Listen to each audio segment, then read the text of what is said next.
Tina Sabri, minimum budget for Yaji, Jashan, so bit me a shower before 10 times UTV Ghana. Ubetim do a drink to but name to what dream will be in any day dear, making kind and far. And one Sunday Beshasi, Mamma Fast da, and my clothing palace will be PM across Central, one lover. A dine on a yensh anymore, a abanso, a straw, and since away your bar, one from a din na ye tombi, a honum to Miss Sell, Burra Honomo, who call face, who call wedding, a hint for program beer, who be not a dear, a war clothing palace, Mr. Freno, it was 0271998313, 0271998313, Sasana Perkels, hair, and now Ashim Amy Papa. If you are drink no me so de fa e din precels no fa share Google map mo e do be kwa kopi mo drink no frɛ no was 0240950891 0240950891 emi papa efie mamemfa birthday sonko emma Miss Millicent Odoi head of legal and administration company or a secretary of Best Point Savings and Loans.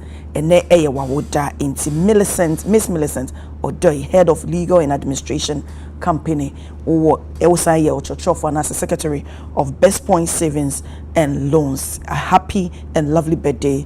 We wish you all the best and all best in your life. May God bless you and may God shine his face upon your life. May he order your steps. You're such an amazing being into from your workers and everybody, and as all the staff at Best Point. You say we wish you happy birthday. Nyamisha na when you kese want so unkwa enemo enso. Ene yeba bedi nkomo imamenda abedwafo nso so edi mewo efia crunchwa member movement for change. Saso ena enemanfa wasachara nanka ho. Sana mewo Mahmoud Kabori has a spokesperson Malanta Natural Resources Minister or has also enamiwo Jennifer Foriwa Queen a Deputy National Communication Director New Patriotic Party and paying for me Mama Tinase. And as some of the so electricity tariffs hit the roof despite CD appreciation cuts. CMSC worried. Saso na OSP arrest former GRA SML staff. Government reject claims of political agenda against suspended Chief Justice. Saso na will not resign over DAC unlawful in-camera probe. Tokono and Sama a suspended Chief Justice Samode Atu Janenra. One day in some show for Yinshemu Mao Kasai. We ya so na ban kasa mafo so no ebe kasa ye we ene nsema e de pono so aye ba betwetwe nkomo nti Kabori mesha say e de free wo ho no electricity tariffs hits the roof. Mami na wasibebre na ye mo abaso dwuma so amodi mfa aseda mu dro e ma watifo odo ajibre na adaje hwe mami cha menu ama so no ni no o ma sandwich wan kasa enya se gotwa we le bibi se pan no mu pa ma menti be no be ma all right so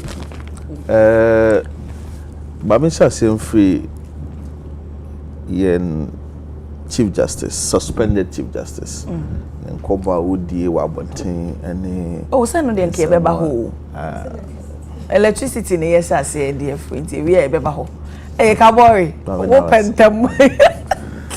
No cranny, I mean, say, Penny said, the Abuad Universe or that national dandan or any other Ghana. Kabori, yeah, by say, and yes, I'll pay a bit over a bit grouper. I just say, me a shot of Kumas and Abono. Winning away, I can't vote, you know, I can't get grass, it's the academy. It's winning away, Papa. Meaning power Kumas. Oh, okay.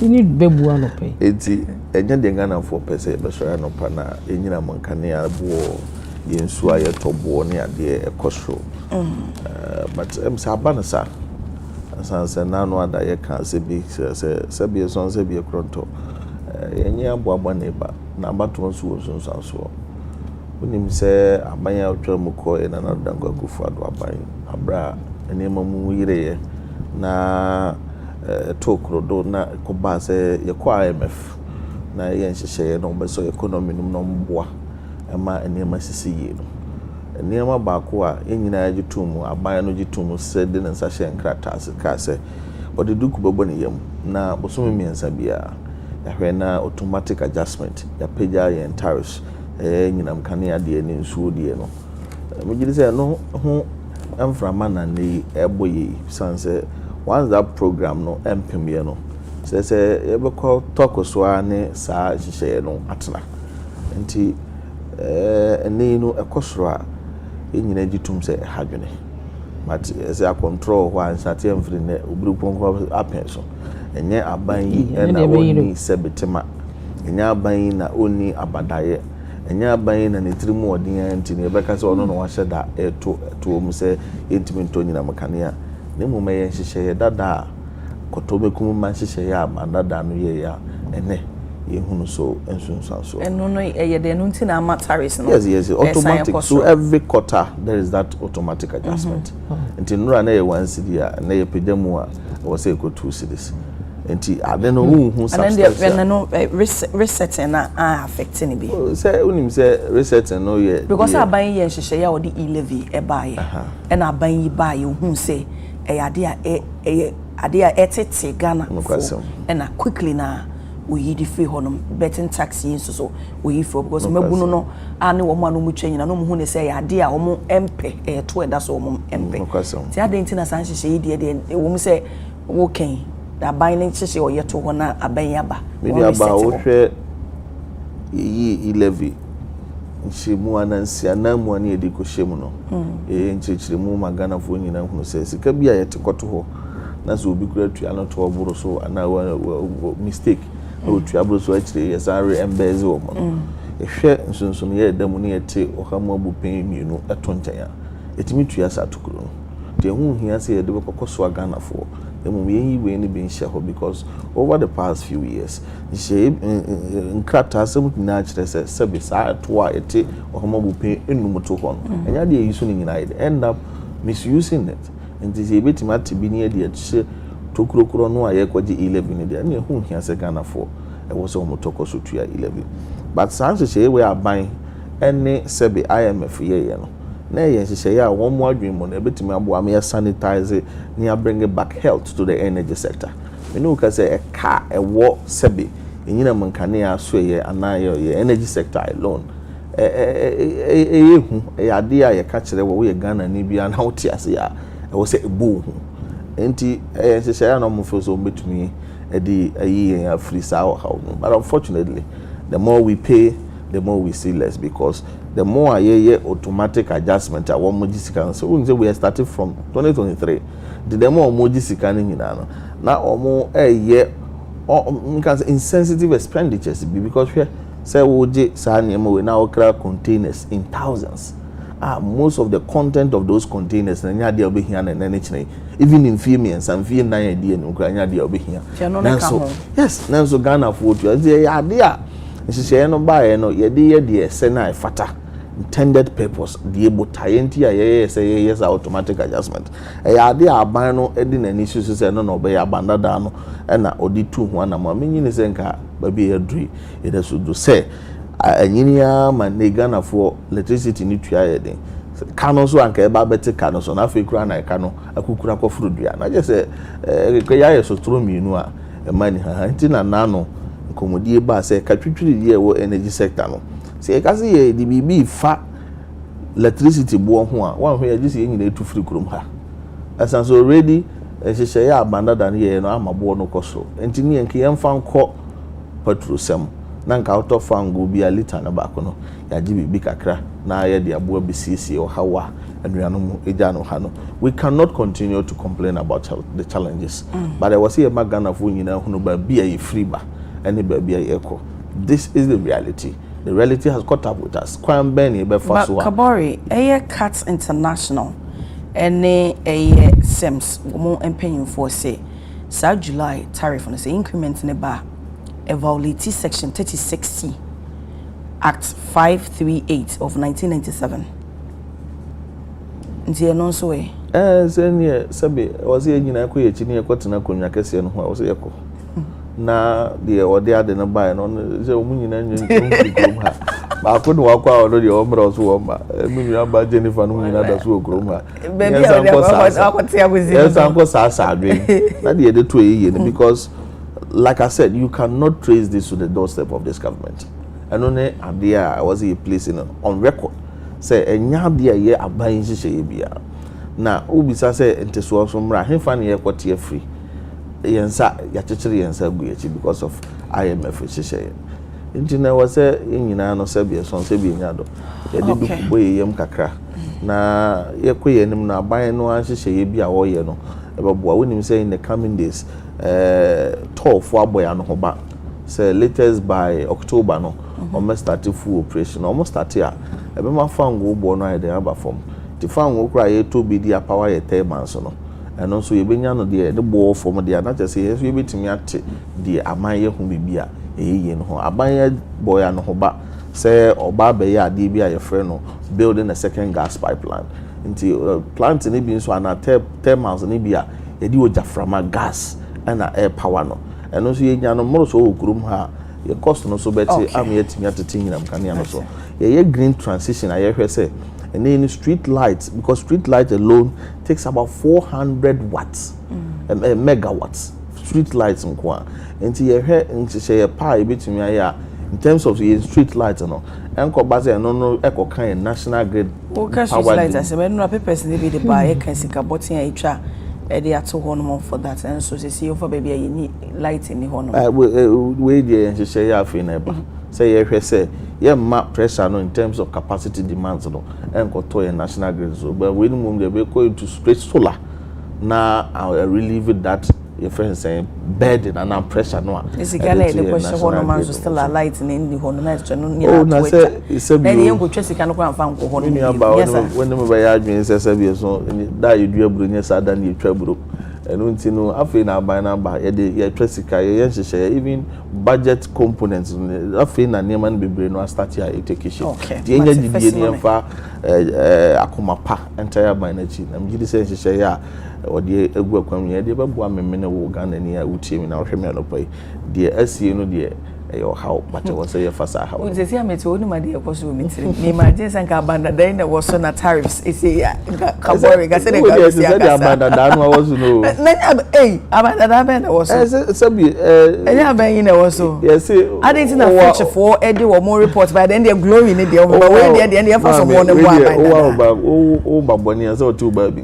abanda da no was say we dey Jennifer am ya ba bi du ba bi bremo mame nti abanda hen wo ya this what in the baby I am a friend this the baby no what in the and walk here types me no woman what in the baby can abraham watch na mama big so I mean chair production team na me fan check is free his excellency na now dan ko for na be dey tree his excellency Dr. Mahmoud Bawumia there's a name nti na kan asem what me fan check is so free or na me fan mo no so free me party empenifo enra eje ko eje nya pedro ye school no patriotic institute no mampani kofo adaroma ne empenifo e ba nan bai yetimi abie na nra ama ye de be ye entete ama ya manyokuo omo mo gide new patriotic party di no mo peso mo te party ne hyehyeye ya ideologies communication aspect omo peso mo te ase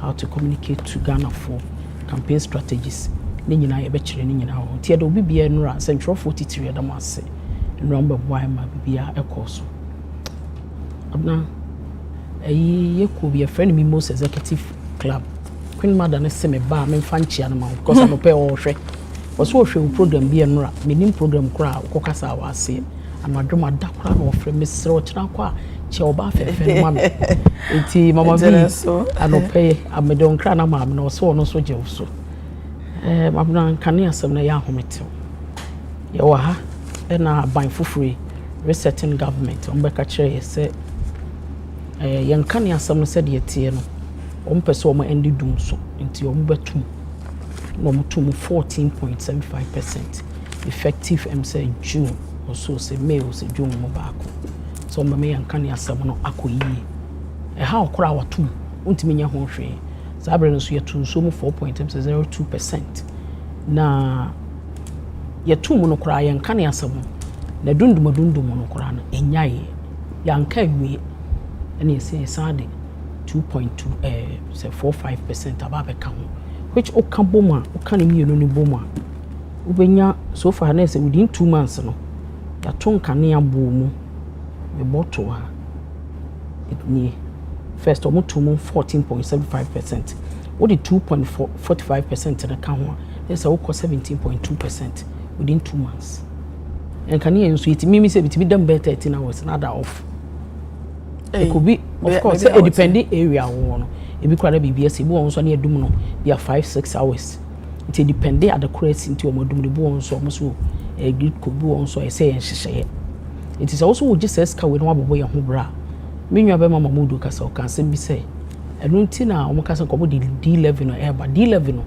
mama nsi so dua no pe say ye ntwa mu o mo nyimfiro is just that o ma suspend into o mo implement it but it's still there so it's like it's hanging any little opportunity be apart said the omo kwa anadwe no omo suspending no so no omo tron krata ne bai omo ankwa said the come fa so ko omo de bai me kan nyina kwa kosise enka ne asem hia nyina pa yi last 2 weeks or so me ba me example so omo tum ko 14.75% me yanko bi ano to nka ne a oto about 300 Ghana o se netim de ne ko be 10-15 days 14 days and oto I just saw 8 days woman asa they say it's hard 2.45 abeka ho ne de em se be so no da krope eye den e mu orem em de so bi say resetting anka na na mabu kire mu ensam na okan nyina be nko a na so obu ye be se yem fa be ne ne ntie de o ka no mamu de be sere mu gina Ghana fo anem wona mo se MPP amamu nye bibi e be ye bia nye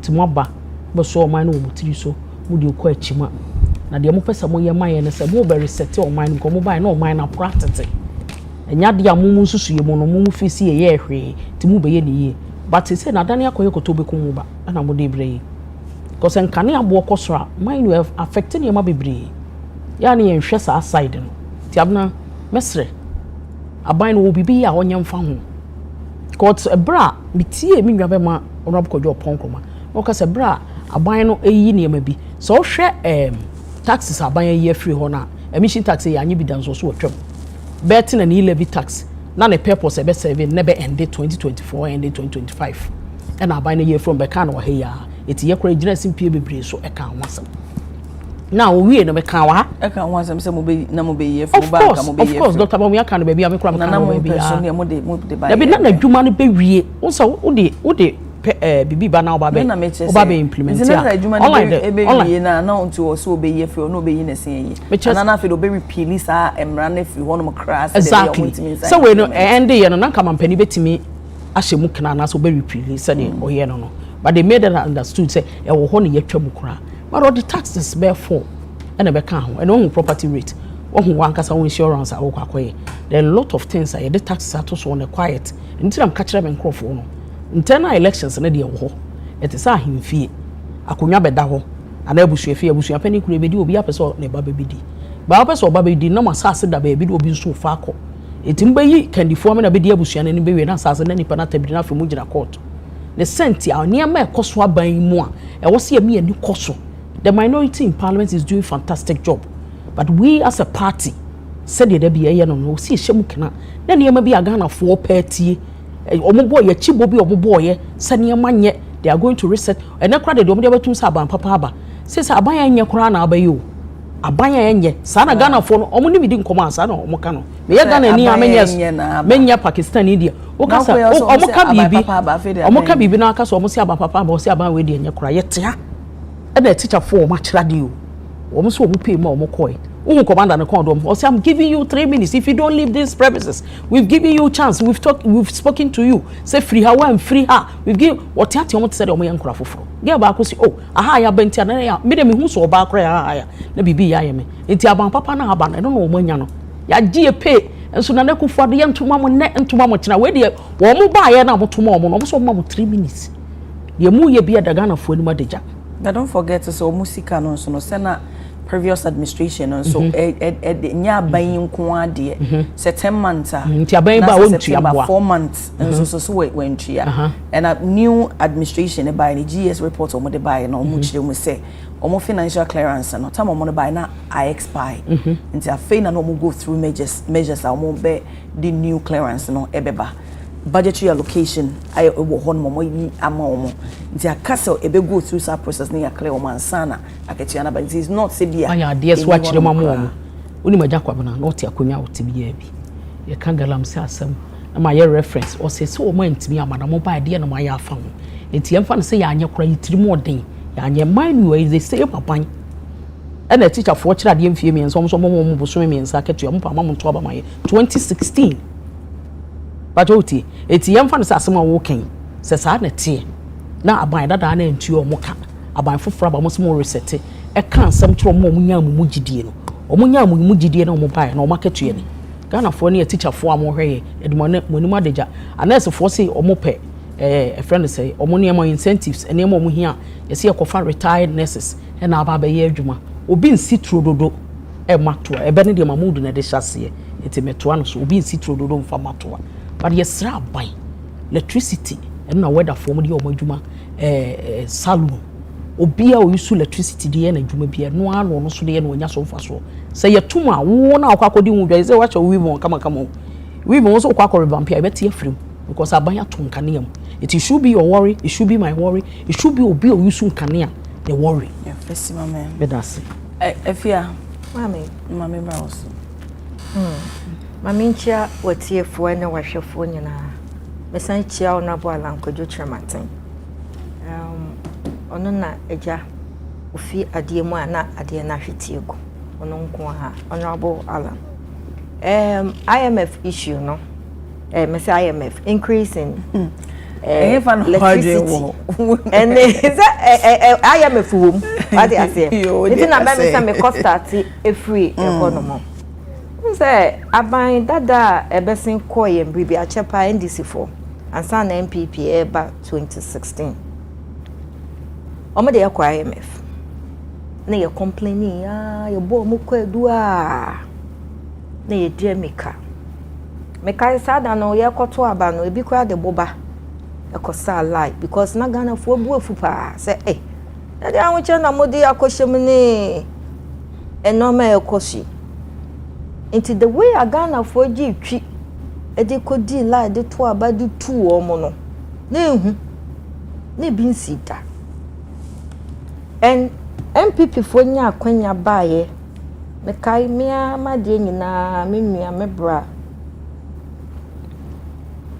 obaye ebe ka say yenko IMF eye honorable jonkuma wanya ne baabi ko nyame mfa ne currency ye kwaku o ka say yenko IMF no ye free mu kura nya ade a ye besa yakọ na looking at the hardship na previous NDC o mu de ye ko mu a MPP nya kwanya eba ye ne ntino na etwa se yekọ ana se ye toa so enti omo ko ye no so IMF no ya de bia wo kwa ye ma conditions ayesa wo kwa bobesia fa we besia no fa we yese na waji atum yo meye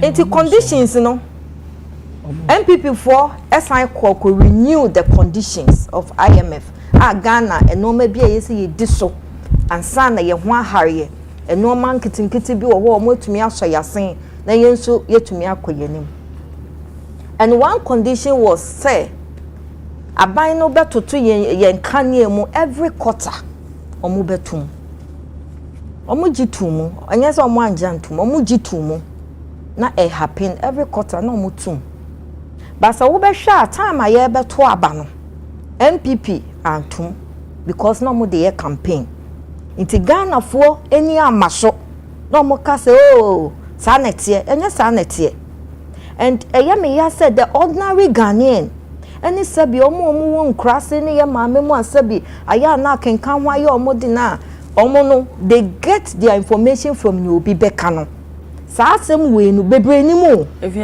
now omadwena maso na nso ni nyina na massively me patcho say me kasa oh yeah omututia no because say nya no nkwa ne ahochia ne yewo mu me nkasa omadwena maso omadwena de ba so omadwena ma unim nya me kasa omadwena maso no Ghana fo anwe amaso say na nka ye say omuto light mu e na omu antum me patcho what you say because that time no that time no yes, that was true, but I saw mutsai tum. But because we were in campaign season, and to number, but Ghana found Yamba so say, yeah, campaigning tea, and then to number, just a few people who were open-minded, that will be beer or mudietry. What do I say? So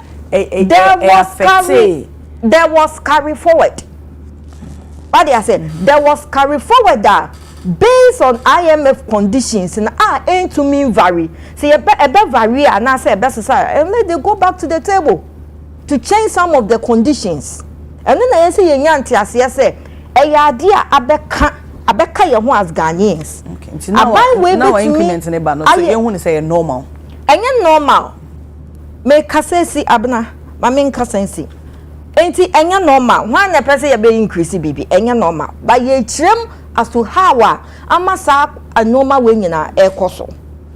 Into this government aba carry forward that nanka say previous government to no want to. It said this government ebeye na omonso dia kwata no edua omonso san tum na chese akoye double ntumu the previous one and the current one.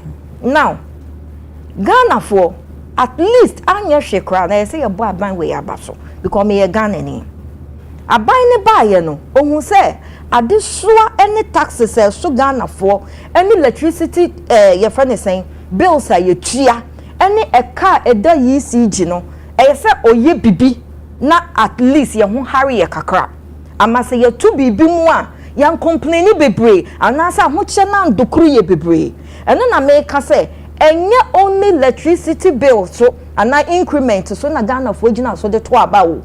There are a whole lot of things. It's a package.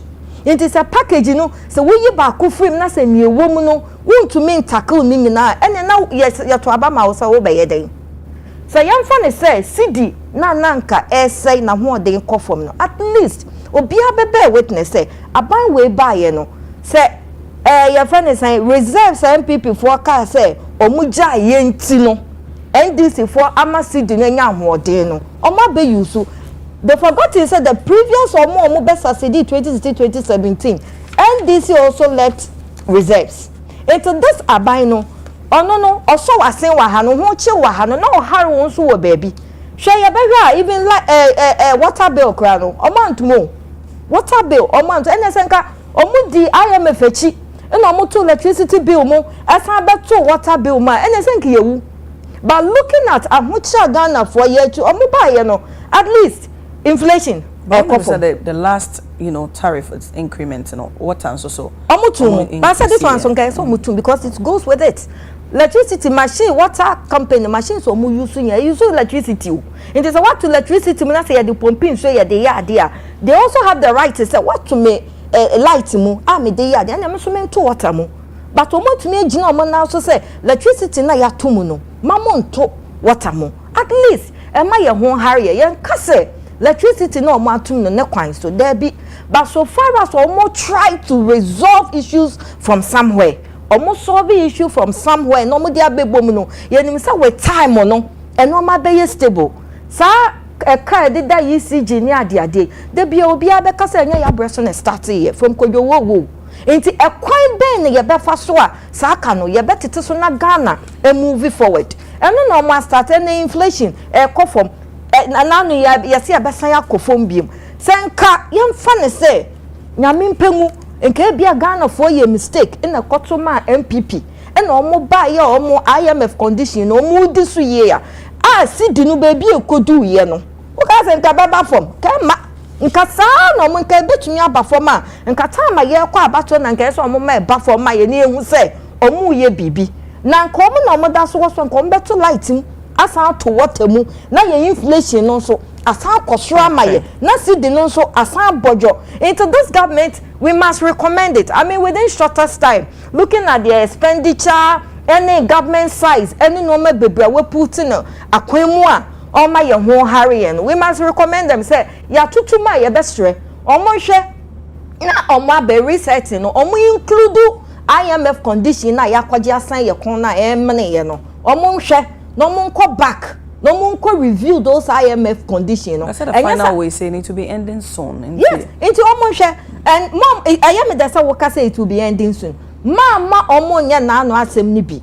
Exactly. Yes, this government mama nya bi because mama ye hu say ye wo resource a mutumi e de solve problem mutumi shemu kena add value to it ye de solve problem. Into IMF no ye behwe mo hwe na mo resetting na mo ye no mo include in it. Ni ye mfrim. Na ye hu say Ghana ya de ye hu because African countries bebre omo de omo adena Ghana de ye kwa ye ti no ma bebre so na even ye ranky gold e kro omo to gold pa ye tumi tosu bi I think say ye da so 6th or 5th ye tumi tosu bi na China cry ye to gold wo ho cry na omo gold na omo obi bebre into ye bestre this government IMF no mind on fire nko bi because e di enya because at the end of the day no omo to bibi mpa ye de be sha IMF omo to bibi pa ye de be sha IMF that's fair me da say ye nto so me sha say dey free Jennifer Horn mo SPRS former GRA SMA staff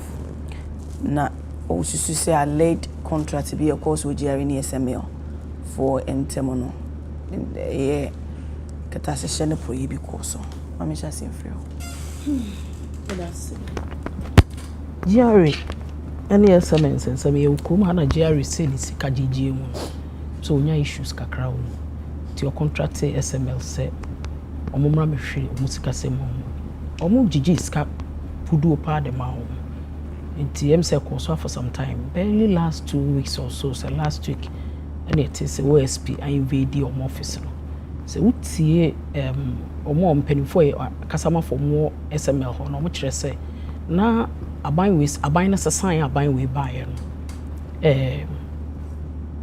OSP for tro mo say em so mo pese omo no mo bedi nkita ho bi mo jitu but OSP invading omo office ho no de na nyankomo mo di nti amo ma be se omo mfidie ne sorry eniyama bi a omo betimi di agigi sika na kra ma GRA aha omo kakra it is OSP no enkomo no mbedi ye no ni hwehwe mu awaye no wa mo mu aye na odi abesa niyama no ko it is ne wakwa akọchi nkrofo bi wo ho a da na bi ono nsusuye mu na bi ade wo hu na amana akofo mu pa che oda bi abisa se OSP edi di mu due respect na dwuma na de hin so a special prosecutor right say prosecutor na so your police ni a police for dwuma no we no your police literally but when you police no ye dey abine de to me ama na otimi ye nhwem say corruption be cause so be ye hwehwemu we hu na sa no dane ama police na mo dey court na say nko di police for no ho bi say ba say police e che ni ade a sa no dey o ma court na nipa dodo say no we nhwemu do o ma ko na oguso a we nhwemu apart from India em say ba again cost 200,000 nipa say no dey o ma ko ba ye wo a wa stage obo nkrofo fugitive ni ade de bia metena haka I'm not in the way to criticize the Dumoye.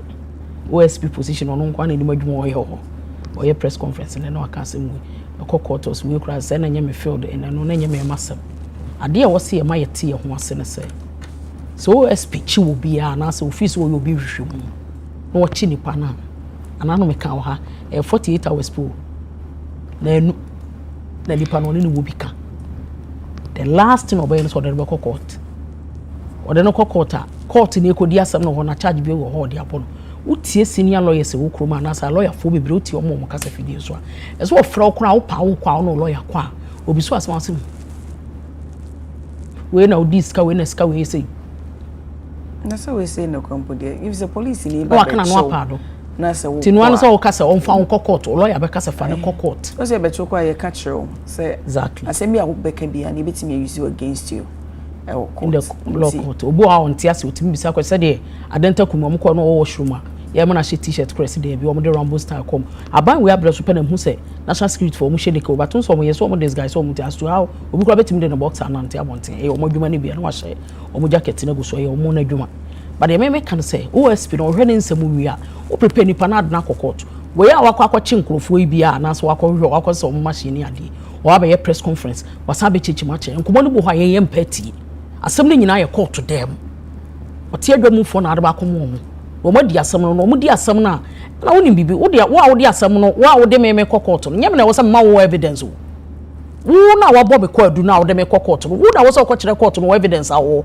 say the passport wa fa Jennifer phone of fire na cover pink na wo ho any evidence na kire say wa fa law court evidence the fact ne ka no wo but what man say eno ne ka no wo dan nim it is all case watch we obi ko adu now we expect say nipa na metena se na bisa no we me hunu se me hwehwe mu kire say paper we wo fa kokoto mamudu ho na wo say ka de to abna no wan fa nto kire mu say obeti wa kasa won kasa it will evidence I just prepare nipa no fa na court na dan kwa kufu ado o ma obi appointment enye semela semi o mo some do mo private entity o ma obi appointment wa ka say obia o mpesa oba for accountability prepare your document go and face them kodo ko hia o mo tutu ana court ne do beko whatever na wa akodi wasam ye de wo ho but then ya chiwe na akwa you see I say is it deputy attorney general na when I na entire press conference so attorney general ne deputy wo chi nipa na wo be press conference ni we a wo de na court akobo no kwadu there bi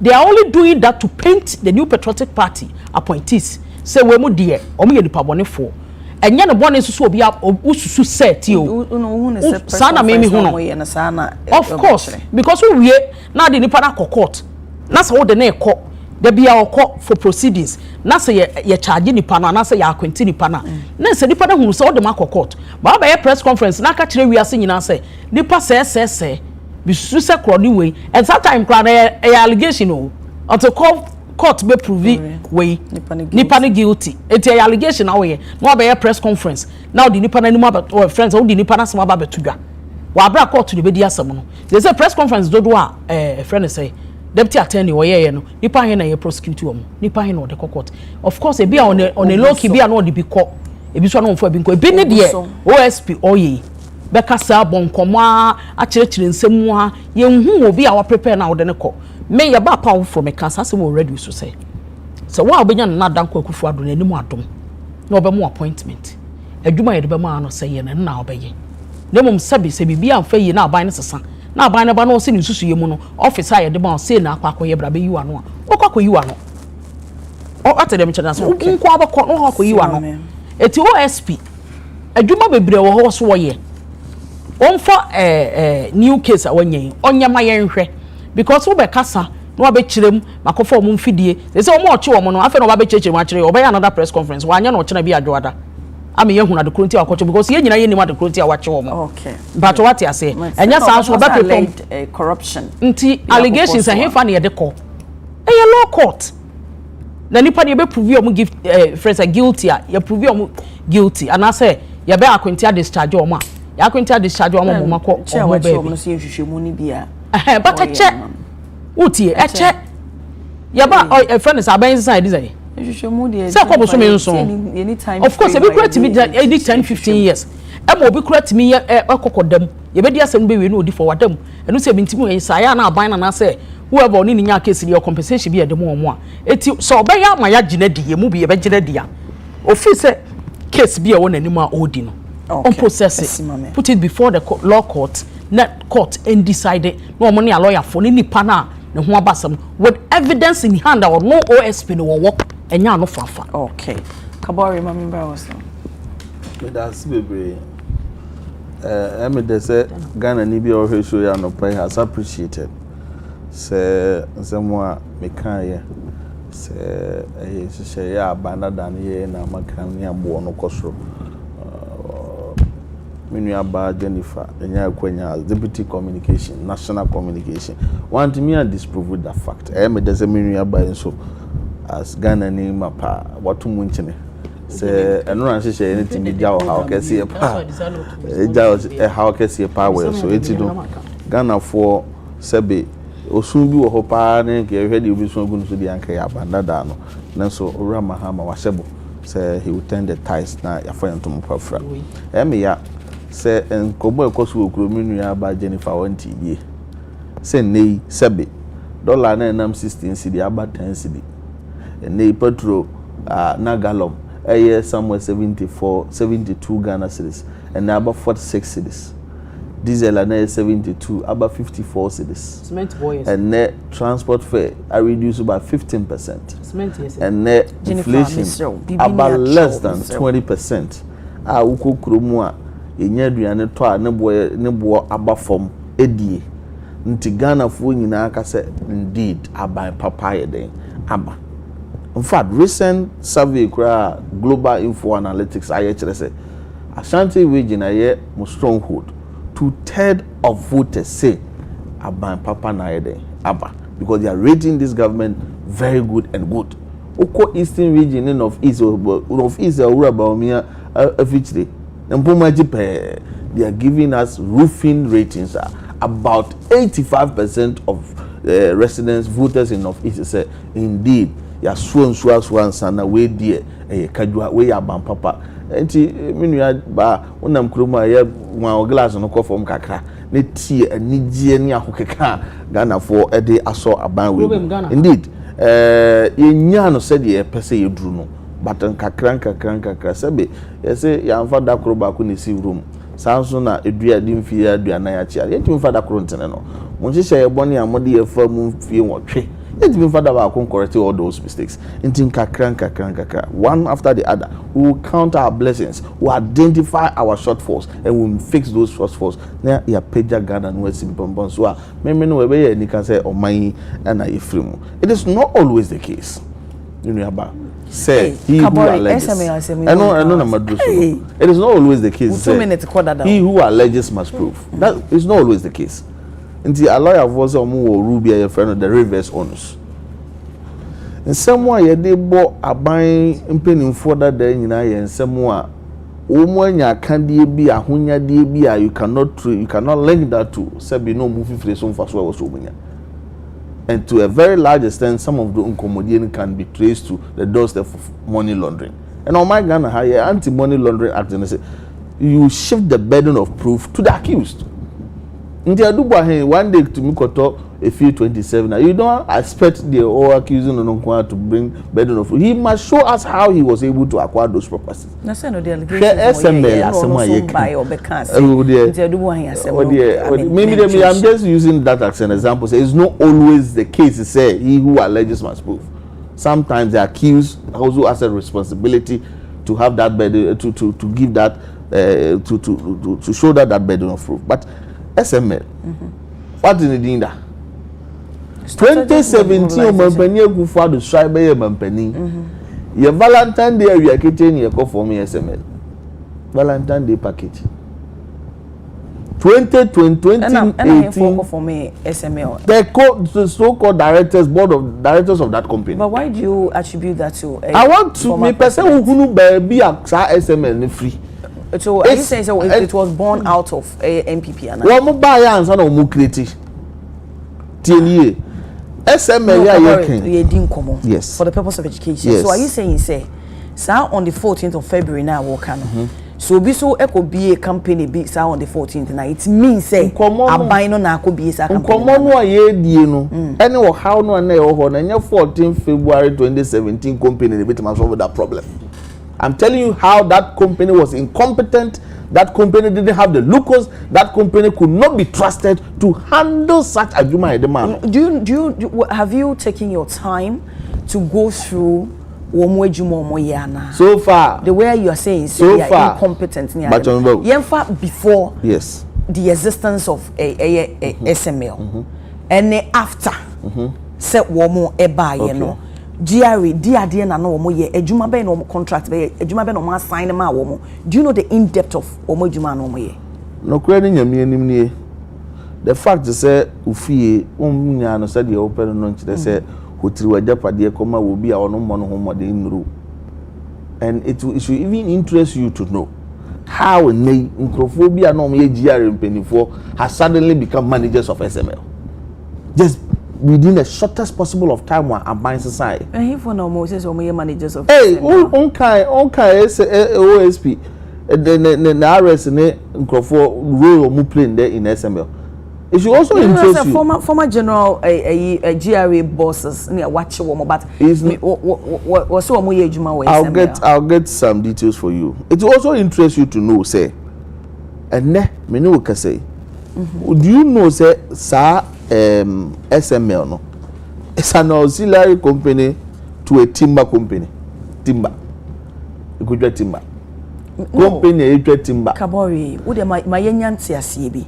Se empo yenka na se bia cocoa company. Companies be o honomo or more subsidiary, companies are. Okay. Obia wona djuma woye. Se SML se na cocoa na se bia pepper company cry and now no womo mobilize sika ma GRE. Bisa se dia na GRE kwan best na no faso ji o musika. SML buy no so no value be no mo be add to kwan no mo faso ji o. That is where I make say me no ti has here me nuaba. Has SML been able to furnish us with any detail? Actually say so-called success stories they put out in the media. No? Have they shown us any empirical evidence to those success stories? Say and okojeje wotua na onya 2 cedi and then me brain maboa mo save 100 million. Where are the evidences to that? But GRA, whatever info mo dey ato abonten, GRA ma me dispute to the fact said the omo can so nya no correct. So you come and save me say 50 million Ghana cedis and I'm giving you a contract afi be $100 million.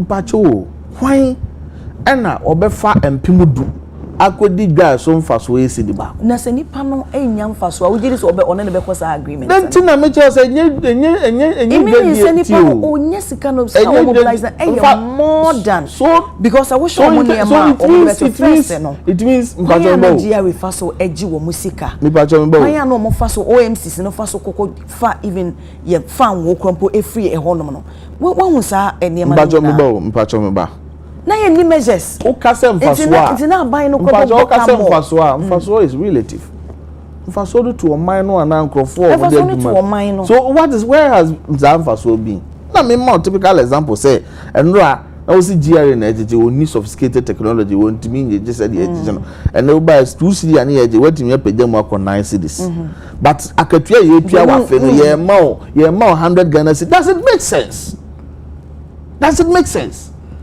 Say sika ye de ma akoye adwuma bre sika o de bre no it's not even up to 1/10 of the ye di tua oka. Who goes into that contract? And you flow work no for yata or no dey inside contract na say on person obeba. And we based on asama OSP and as at 2023 because now it's OSP and some against as at 20 SML. OSP is a state institution. Until as we sit here we speak from official document from state institutions. So you already be a document idea. We first of all, or say the state institution document. As of 2023, they have wire $143 million. Amazon Crofui. For what work done? One contract in basic time money a 143 million more. No matter 143 million in terms of Mfaso. And yes, I do man 1 year. But Mfaso with the brain. So called Gabana Ukulusono. Is it up to Sika Idipia? That is the biggest question. And who are the perpetrators of this crime, this syndicate, this corrupt syndicate? GRM penny for, Minister of Finance penny for. Na ye de mo famra kwa mu tutu wanu a. Ye say na the OSP ni locus. Na the OSP adwuma so ani. OSP the very office in your mama negrity here. The very institution here in this in the bar here. If you never believe in the work of the Office of the Social Prosecutor, why did the MPP create it in the first place? But what I say, is it the case? Say, party be move for kind of currency. Yenya ntansa bi mfa mo OSP ntwe mo ayire de ntwe mo aboso. Ase ade ya go fa ba ye die. Yenkwa yenkrofo no mu ni omuhuni na wo twe mo aboso nti na de ene ade no kura so ni mfaso ana. Kabori Samiti was here, a woman say, Omo mobilize Sikana. Yes. They are working though, but the contract between GRA and SML no Sikana womu editria SML no more than per their work and more than the Omo mobilize. It doesn't warrant the work they do doesn't warrant the contract somewhere at the moment. and I believe say won't change this star no. Why do you? Oh no, but say unni interest wo mu a na say kofa adwuma sabi GRA wura kenoforiata na busu ajapade a GRA GRA mpinifo o musansa contract no wo mo busu ajapade a nka o mesan contract mo obi ama na yesa adwuma ada cost enti mo ma yem fair a spade not a digging too the course no yanyamransam the course no ebo man the course no ekumo man sunsun sabe hwe nipa dodo a esam mfifiri na etua to ne de keka ho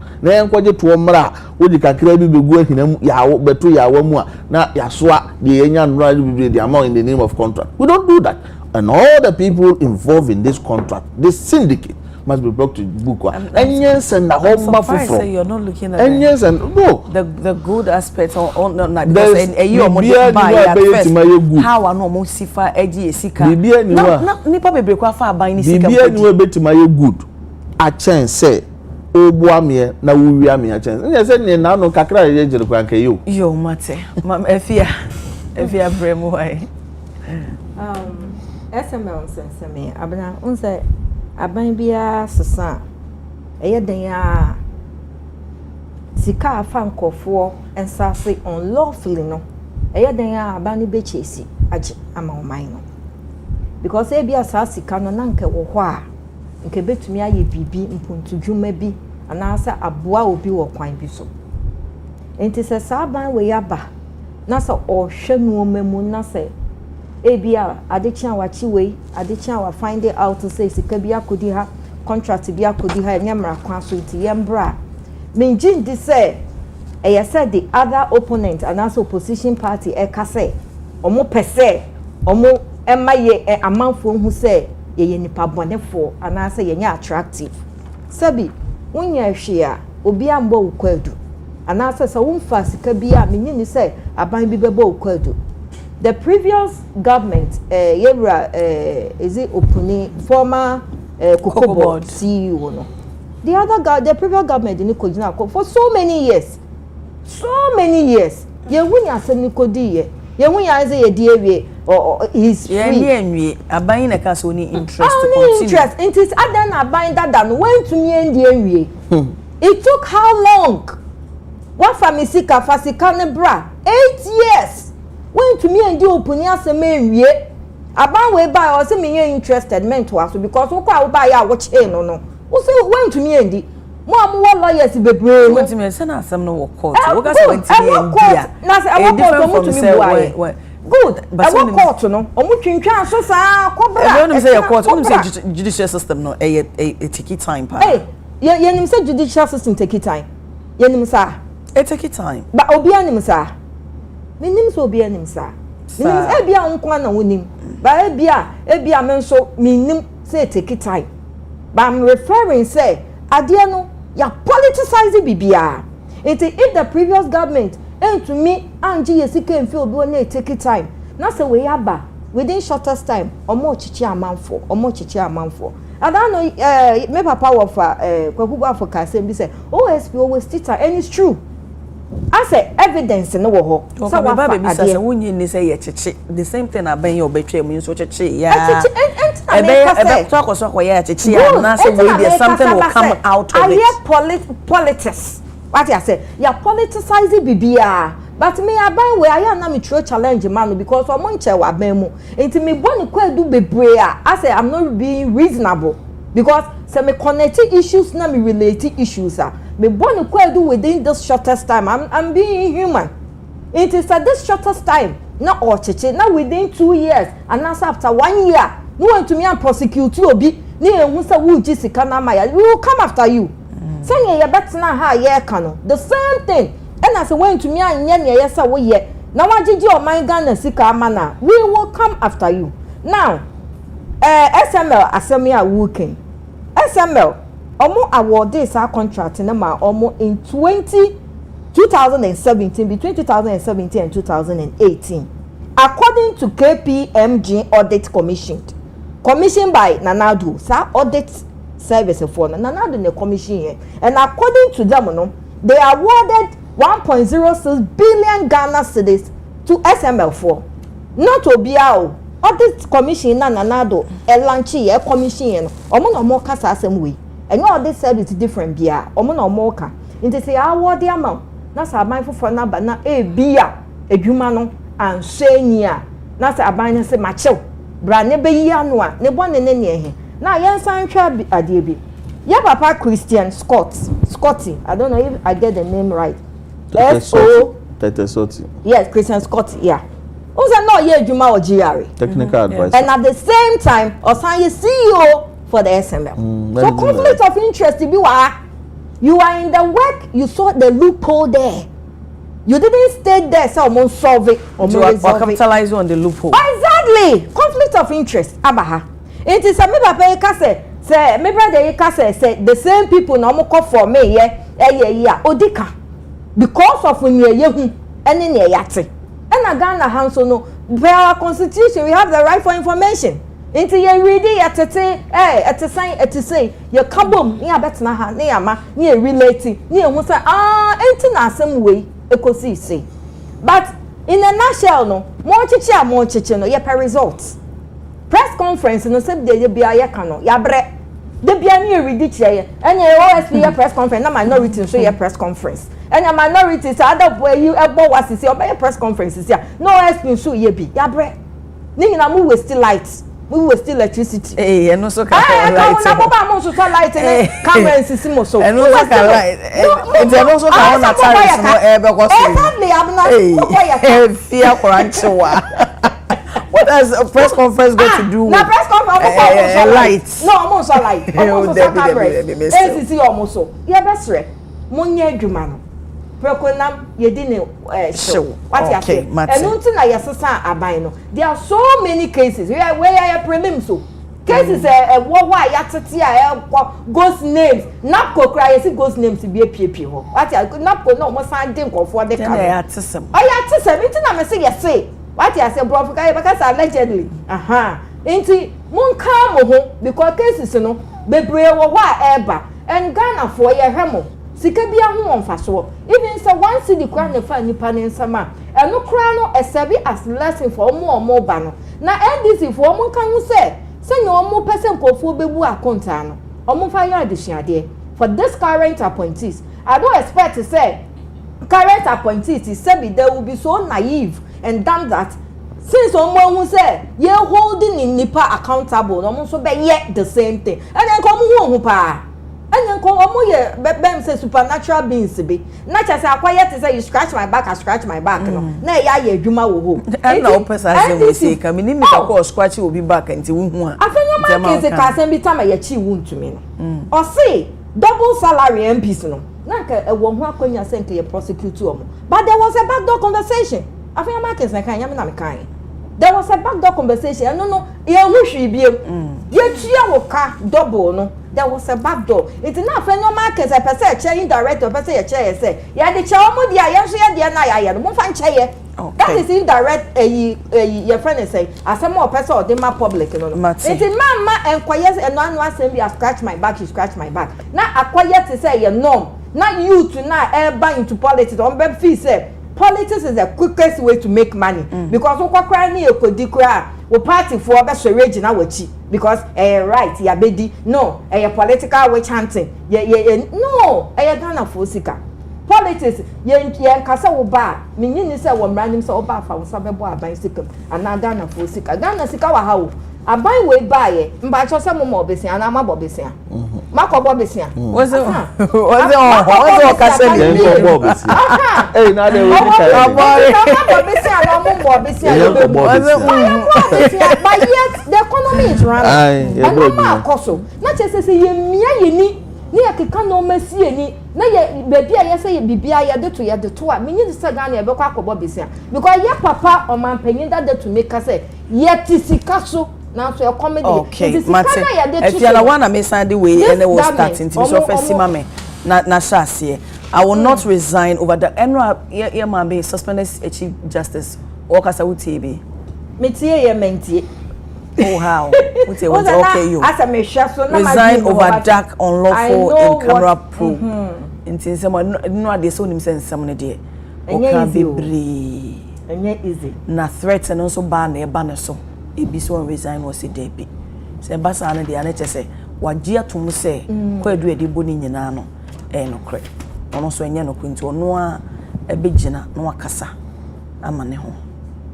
Onim mame before I shall say mame chia wetie for me chia me am brother ma de nyina Bokman ebo Bokman me chia ene gizo say ohwe from Kumasi me chia pa ene say de wo say what chia no accept there be the way eba no pressure na eba no abena say o mai bia de bia me kan ekuo bia o mai bia wo constitution and a constitution na ye wo no sabi anyone ma any special person.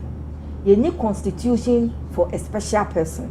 And you need constitution for a politician. And you need constitution for different people. Constitution, no, ejina homa ye nyina. Na abna is so unfortunate to say. Nye koso no me kaipa OSP. Is it OSP? I forgot it, but OSP ya. Obeka assemby during last year. Ose waya ankona. Na nye koso no. A time will come. Criminal ebe court to what could defend no. No one said debate. OSP. I remember he made a statement like that.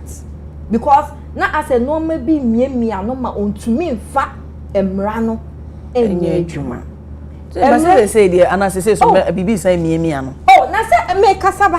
Abna me kasaba.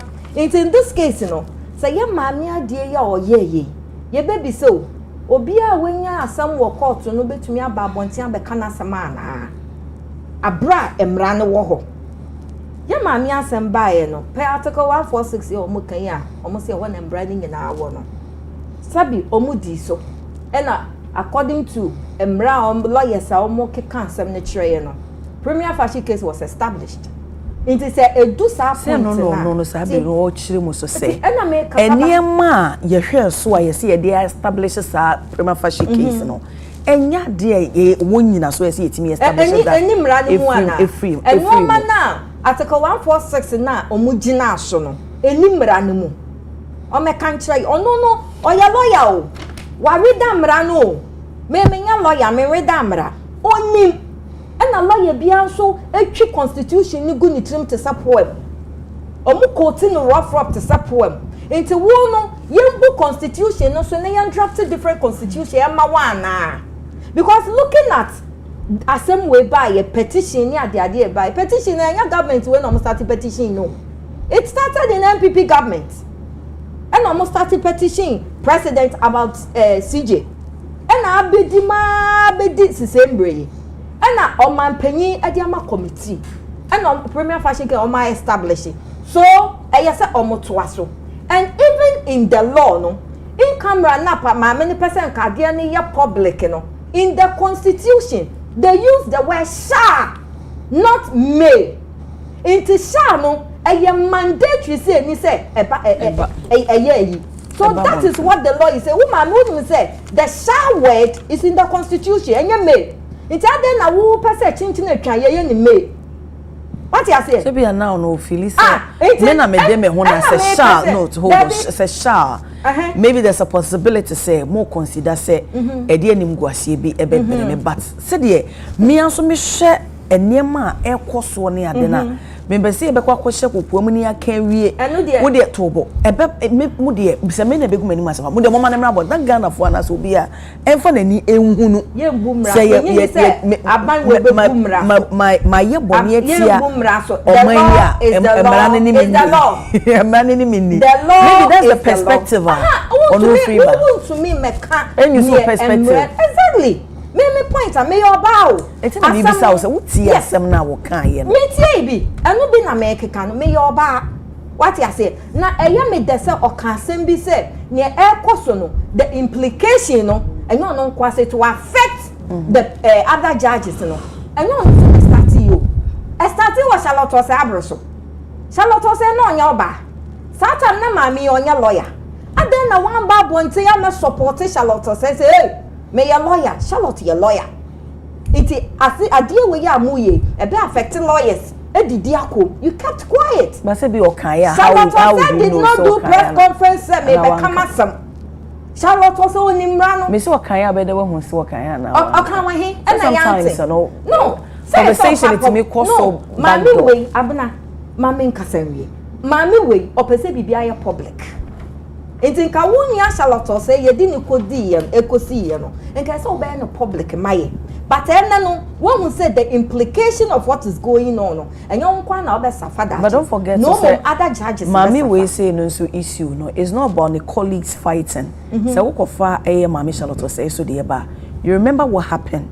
A commission hono. No one kasana workers no me ade like it became a banter one korea. But with this issue no so the enya from or friend say judicial side no and more eneneko. How do we know? How do so meaning say behind the scenes, you know. Maybe you'll be the best person to tell me. We are not privy to the petition. Maybe so we cannot enough so Osika say, how do I know? No, means how do we know all of us? Mami nani secretary. Why resign? Asem ne ba ye no. Ont na ho ma ye mfa ne nkofare. So you think so you said on no say on resign you stress and on resign on to me en kase oba resign and answer on resign and no on to me en chere niemra ne ene ne government way wa comporting itself when it comes to this case wa comporting itself very well because committee wo ho yesi mundi Aden na wo pese wo nye committee ni ye no to the extent that wo ma me wo to me kwa kase petition na government no e de ma wo no president de ma wo no it may be different from the committee no ekita na che say wo kra no you are questioning the president's integrity. Don't forget say panyin no so a wo che eye committee no you remember asema no so e kan ye say wo mo petitioners no baako wo preside over eye case bi a awo no so no ni se minim de na say you want me enhye hold on want me enhye say chinchina wo wasem we say no the judge we be can the same thing and I so ka petitioner no eyi ma me ne dance out of asem ya wo ya sa petition ya ekoyi and that person also na chair committee no so it means say oni gidie e wo ni yamfa ne say no na me din ka say emra no nobody is above it. Enti sabi obi na ekowi abanche ene ye chi no kogina court a banche no nura beba abanche abeka se judge no te asem no so mempe no wona wo be kire ne wo pe ona so petition na bi eyi no so sign state mu ambako obo lawyer no I mean me pese me get in wrong o state say or trouble yes one person say suspended chief justice e be preside over the cases be from there no or step aside and now on when step aside until one open now step aside but you can't tell what the law and what the committee in here until you get clear. For instance me name what the kwedu abome and na yesi me yi ano and na we kabori say wono e dance ni committee atena ase me buy a kabori net ho no ma wo chair will you be comfortable? Oh say eno de ya asem na ba ena meyi ni say dasini ena oba ye ono no o chair enya ono na enya I mean I di me SML case here we can here also mention conflict of interest so obi eyi wa ha say ena ono ko ya we ne de enya bia we ba mu a me ka say emra ye mra o abna emra emra baby emra ne woda no omumfanto hwe mami asemo o kenyina da bia me kase because we've politicized everything say ya na no mabeko the reason why I'm saying that and I say mami ni nyuma o tu nyina MPP for ato sa anyum ni nyuma o tu nyina ba ku bi o miracle aboaji ba out be ka say NDC are known for killing judges.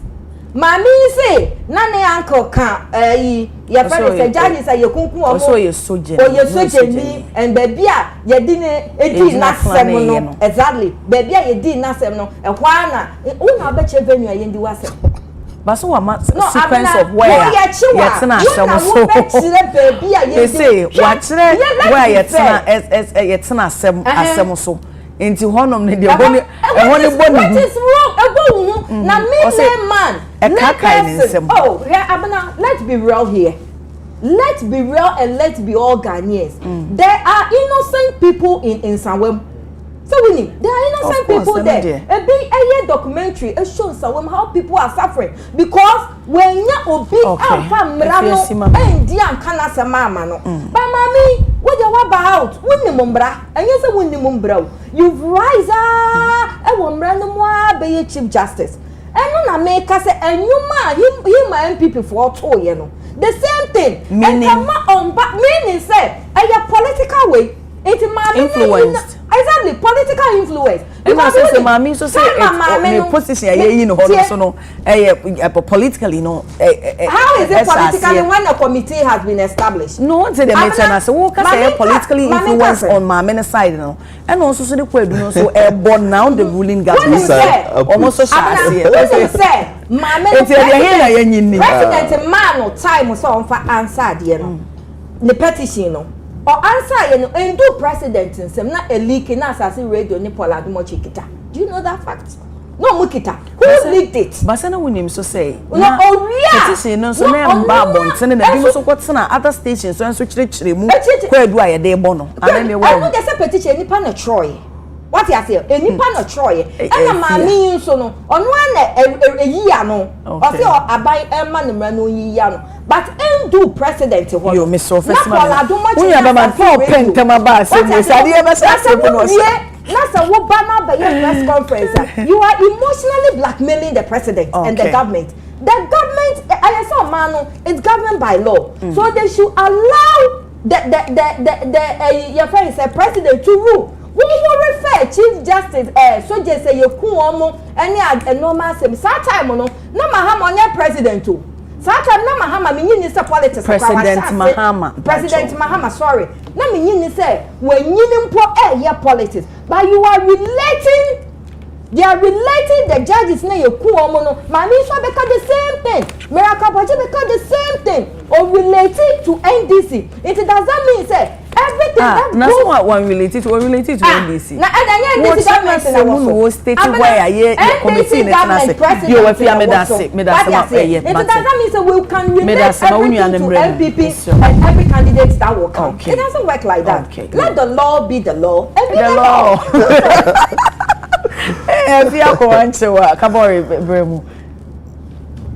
Up until Enra, I was finding it very difficult to find the female version of Chima Wuntumi. Hey. But Enra, my many casawi, you know. Them who say, Ura Yere, the Saba, Tukono, suspended Chief Justice. She is a perfect female version of Chima Wuntumi. How? Kabori. Mami a wasua mra wadi mra wa we judge abe Chief Justice na ye ka matters of law na uni any loophole within law na obesore Ghana for mo sore eye munti ene ye mesa in a very nice way by say we fraud onto my budget to say we fraud say we ono de wutumi de dey so de no say dem go so mami de obegina camera dem no go so and let me ya say a legal luminary like herself to me in the face of law tia Ghana maraso for selfish and parochial interest advancement onim mami no be so kire say onim so my woman petitions are the article 146 AD say once emba until say you be determine the final matter no assembly under some yemfa mabonti onimana so for her to even engage in that media to have that media engagement was a stab in the back of the laws of this country. And baby or one of baby, she should bow her head in shame. Don't say that. It's absolute and don't think so because you are not in her shoes because issues what is her shoes? So and now say what you miss a banya stage say obi no because accommodate also ansana if abra mu eba abemu no abati if abra mu odin if abra mu odin if abra wani atutu aka wonsam you disregard the laws of mine fam amamre ni amane nya dwuma yes we ni amamre say won say amamre It's because you feel say when you say when you come up for intelligent amraso. That's not when you are wholesome. And then the me can say ne baba you also start our boss amra. What are you teaching your child? But so what you say to me ben na what they tell ba they toss me no petitioner they toss me no what you me tasso no ba ko ba ko you understand where I come from. I know our children na semu say ade aye gina so kura ye per law she's not supposed to do that per law she knows me say no one say per law that is so when I say she is doing otiatia Ghana for Ghana mrazo to advance her parochial interest. You should understand her interest is that it be quite yame Jane equity out.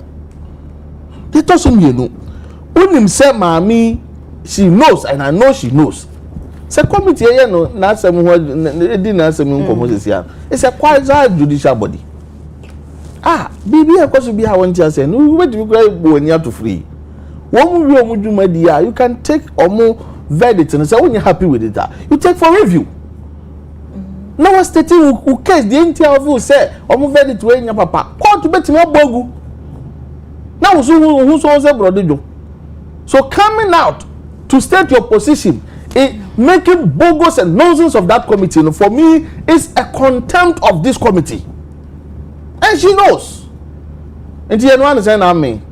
Say the person the whole country entrusted the future today and future of our judicial system in her hands has no regards for our laws.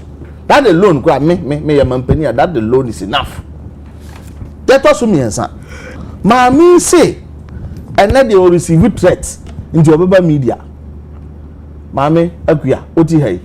When you be oti. Sorry. When you have abra. When you be a chief justice oti. Into obeka the media so say threatening no. Who mo be abeda the abuano. She knows the appropriate authorities issues of threat obetima report ama. Me a obeka as a citizen I obeka the media what tell me. Me Mahmood ka boy me be oti am be born home. Maybe our can but onya anu yi. When you find until something ko buy and one be tell say manya threat by report to my police station ABC. Omo so omo moame.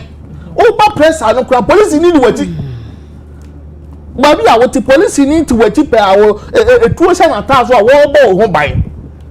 So what threat are you talking about? Now threat to grow more yen now be catch there. Who police do it who feel safe. Me say who chief justice suspended chief justice with police protection won't feel safe. 33 million Ghanaians ayaka na msumu ni eku efie de how be catch enyo what does that concern us? Ebiem I don't hear dark because in camera. Mramu ye free dey be case law. Case law Ghana Bar Association versus the AG 1995-1996. Now ye in camera. Ora dey chum versus AG 2005-2006. Now in camera even in 2015 haya. Justice Derry any Tiger IPI it was in camera. On your chief justice, she doesn't know all of this. The DM has a son now, won't come out the other say, no, what DM has a son. Need some more kind at you for Van Quadrium. Then she made the point, say, allegations no cry at the abono, and you're not a committee no be sano. Now, any yes, a committee no pointed to the typical allegation. Just say, we can't conclude, say, but I quite do a debate when you have different. So when you have been wait of them to do respond, wait of them to do respond to her, and don't have so my make it prima facie determination. And you know what Chilemo said the committee Nikitan would name say no and Nikitan on Nancy Gomano. A bino almost on penny the amount into moon to me. May say, Mamma no said no academy, you know. The details question you be sound. Through petition, they toss me also petition could wouldn't be. And I'm saying petition ben ye de man wow and no respond ye didn't so determine prima facie near petition. On the line so no petition is no sombra. Petitioner, is it the first time I hear the Article 146 case? Yeah, petition number. Does he even understand? Say you protect it. Your friend says, kind of a whistleblower. To say you protect your law be a whistleblower act. Say more say be a who by woman identity in Kwabante more tell be a muyusu sir. Is it the first time? It's clearly as some of me can you know and ya or I knew ye be na said the name near by wouldn't you say? Baby at the Tafu government hospital, CCCR. na we yes afuzie o afuzie obi papa da ho obi maame da ho obi wofa da ho ti ne sa nipa na yare na o se ho na me papa wuye kosie ni ntinu mamu fa me ko be ka aka me ya na sempeni se wutirimu fa yanti amuanku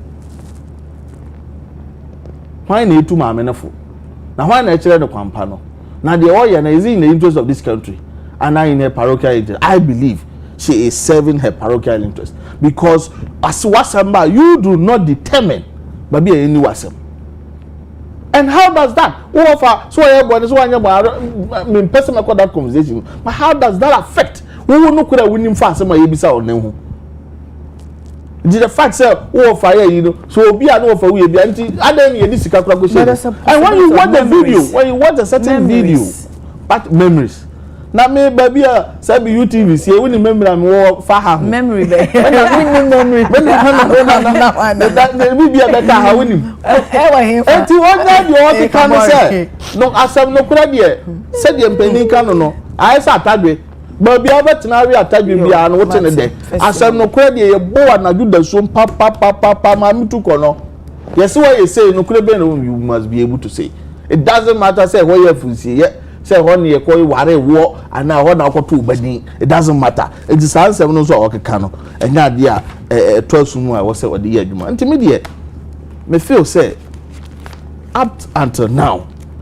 presidency ni aban ayade ba kope what have they done ye de kwadu abo oman sumfo bi constitution na ma kwankyira ye mfa so na sasem ne ye hunu no kura ewo mu frasase ebesi nne a constitution na motu ana mampani mahama ne aban etu so obi tinten now our contrary evidence anything that looks like say you departed from constitutional provisions that gives processes for some of these cases on famra but not until then there yema the ekononko na susu nso to wie na susu atwia and you don't know the body who never could die. Many because as it stands now, committee could file report to my see as it would do for say with the beam winning and to one of our bob now we'll see a month for ye. Now the banner says you would be more. I don't know what kind of saying. And when Yamagana Marangana Juma, and was yes, coffee. Now I see no was some food for we can on the old idea or no one can she's shooting herself in her foot and it's very bad for her. Jennifer. Abemi das. Maame no at this point, Mr. Radem Paye and the bamboo. Yankopon na baby edu di nyam bamboo pe no betimi. Enya. No de atena o man Ghana mu ha. Emra na bekoso ayemra, emra no so yemra. Said the law is the law and then we no twi na me ka no. Abetifu iti me no mati. And it won't take Chief Justice to kono. And the Baba says asa amra no. Mama maame na bamu se na yonko ma obeti bi otifie obeti kasa bi anya dem ko asamba anya obi na beka bi ama e na obi kro beka bi ama obi kro na asam no onimu e bi e be kire ma kire na asam na nya ne de bi a obi oba betan obi so on time obi won so na onimu asam na pa abato obedan ni e de na esi mitu enipa bebre kura ni charge e de abo maame no mi nua ba ma e kasa maame na be press conference and I just walk across and say demands being in the places also one per crown and can here. Yet Kromha. I'm on one cousin communications officer now, my sister radio station back. So we are program now all year now. South African petitions neighbor. What then cracked her a tresama ameno and Tansa a day born with Baby good in social media to be unchecked. And Paul the Beguho or Boomeranoso and Omuso. Maame ne de okobisa ne ma bi ni so obisa wo bedi masam nipa ye ne dance e wo committee no so me se nipa we me mpa so obetena so because whichever way me susue mu no me nka so onka bi mame but asem ne bia no kura ho a wanhwa na ntanchi aba mutum nyi no mfiri so owura no wo so no nkwa ne nipa otena asem no so di asem ne bi ye bisa se nyo no nkwa na ye committee member ye betimi a change no de atoto mi no mamudu say tafo emusieye baby atafo hospital no na ye emusieye na wo say baby Ebenezer mortuary home no wo na hospital no so wa ka onim tafo ye minim tafo me am ya santini am firi kuma me nim tafo ewa ha it is obi yare ne de ne ko hospital yesi me busuani wo ntimi emfa ne nko yete krom ha ma judge no fo ode no fo ahye ne ba no wawo bosume nan enye tie ne de share no a ensuo togu so anke nimsi abodutu okura it was baby aye kodi masam ne kura no e ho sunsu anso ne ade bi menu abi sojani asematu ne nti kura e se masunsum na a friend say edimachi ana se me honhom kura ye de e free me ho wo basre ento contractor wo yi kwan na nka wo kwan a wo se contractor na ngine e ka window a wo bedi contractor wa ra bobo ndua kura emre ene nna ye ni nkaso power any position it will continue to be transient. It can be taken away from you at any given time. It's in a mre kitawa. They also de ye de somo mine now they are somo. But yes, your friend am no ne di nasam. Se si am na hotena fie. Ye di asam na charges omo de bona. Ghana mamra na boy ho ba na mboa. Ye twa ma mi sra basa. Ye de na fa ha.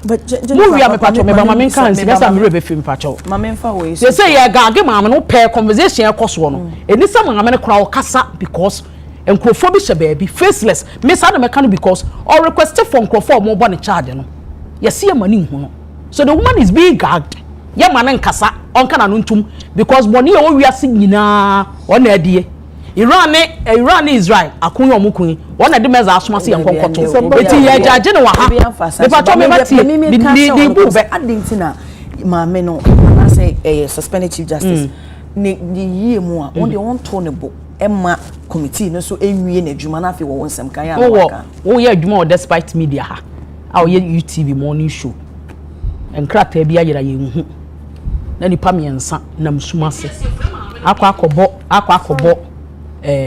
fada amane ana adwuma wura amane yese enkrata no media msusu mi hu sa abana na efa umisa se nipa be na be bo charge so obebi sa fada so ho na be bo charge obekwa no atum se ye ni asam na ye mu so ye diwie na dibema on baba be pacho wa no baba ye you ask for those faceless people who reported you to father I am from so bia ne ho mimi tifie na mtese wa ye sade na wonya mfum so bia emra bia ne wesi ho kwanse aboso bo wo to fie wo na baabi wo ye wadwa akodi di so akobo papa amane se obaba na wa ye se wo papa sema amfro wo obu atan ensimi fie kura biem hwa no amame nche biem wo papa ofi so no wodi ne ye no kura ne there papa can you forgive him? You can't forgive him.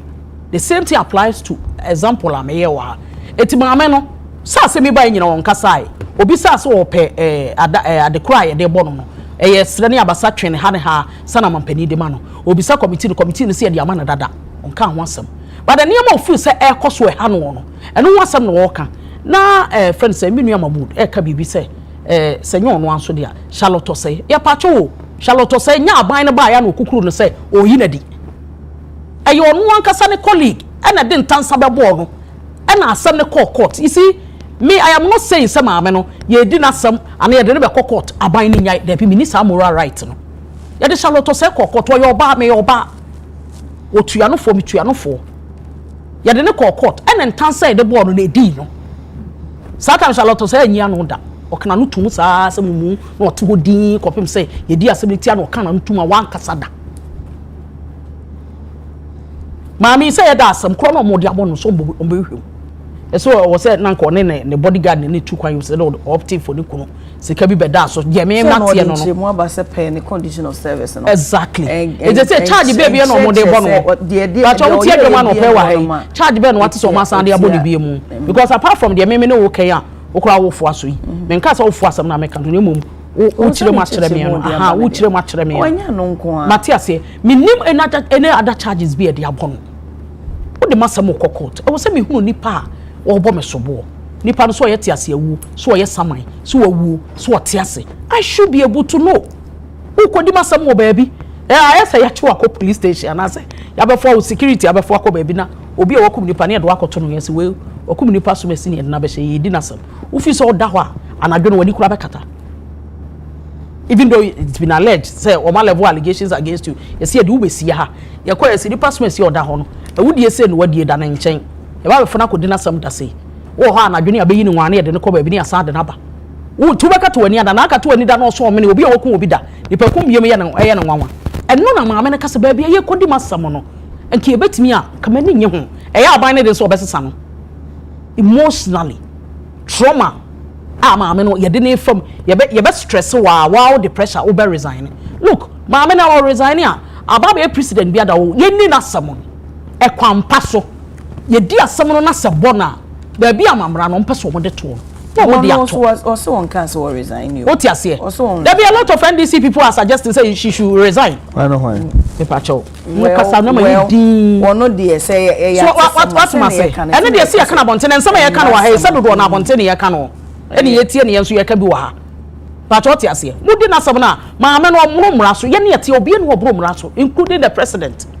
the bia na mtra kasa asam na ma wu tu kwa akura firifie na aba penifo gun sai se gun sai so ayi muso ne sa aban ma ne de empare ye etu tirenye na akoto aban ma ne na sa o man na mamra boy ho ban na diwa adiw but ye ni asa no wie the harassment or see she is being harassed or kasa asem ye bin sida mo de ntanse ebo no menka so obi di atrato no so ensem amoko susu se bi e bi kura anye no kore anka mama ame ne nkase won kana no mpaado mede ne kuna se no na okuna mia suit no odi na chi asamba no anya ba ma di wachi eye enso ni kunu no ne yonko mema e na etwe maame ne sere ene abasa so maame ne ye wa hai so ne yonko mema na etwe ne it will be a personal thing it's not a personal thing na kwan ya omde maame ne me pacho me ba of course I have spoken about the constitution and I'm talking about the things that is going the things that maame no e kan ye me pacho Mahmood kan say why it was too personal. It was too personal. So you want to reiterate? I'm not reiterating it. Personal. I am not reiterating it. But what I'm saying is, me say when you ne kuma ni di na chibema, but ne kuno no saso ne yonko mema no e crucify maame no. A che se nka yam fa solitape kura ntata ma no no. Ni se nka aduane kuro dibi ohome na sabe bi pokwa kwa no nsuo.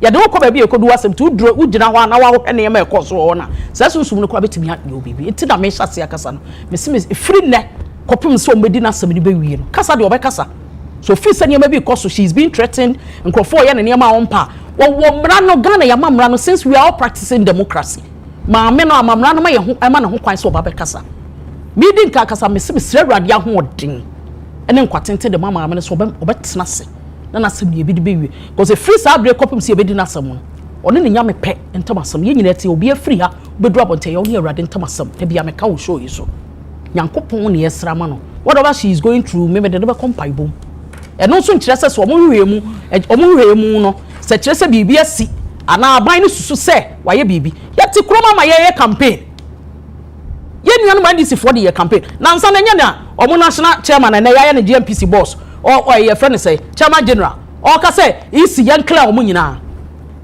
isi mpanimfo ne yampam omo nyina sansem we ya na koso friend say campaign time tina no kwa metina aka say ensem amuka mbayi maame na munyi no no so okwa bi suro ofi so de aban no befa so no obenya atentene ne a wono so anya munyi no aiza ateni general baka say department ye kromfo ana say department ye corrupt ni ejira camera mu ni ebo mu nsantrofo amane wo mu ni asem mudi asem so mu timi fa judgment ma who say asem ambeka during campaign usually na the heat of the moment and e bi omode he's being executed e kan asem eno na etwago yi ena de wani ma deja na etwago no eti ma no so mu fini so mu beyi na omu nyina ma me no so wo kwa bi omu so be fa so no de afa so rather than say I see ye mian but mentiam ye bo yem ha no wansu menkasa ma me no ho kwa bi aso be kasa nyankopon omo no ho ban wo mo oku na wonya akomapa edi na chi da bi akoba onta na chi ontie de mema ne ma bi ka na asam se de tie bi ya na be kwakosi ba memfa akwan we akwanya we na menkasa mu epe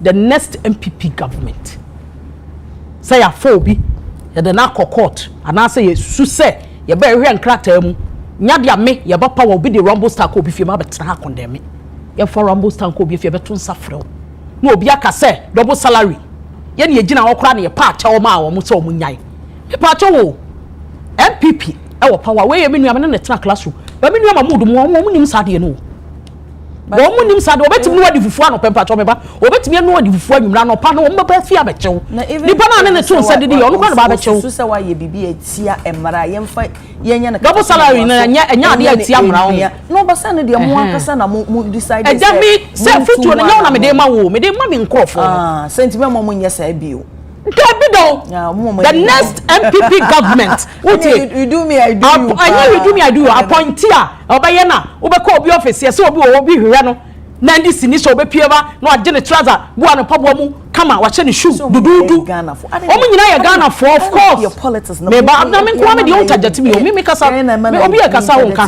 of course oh please me patro me ba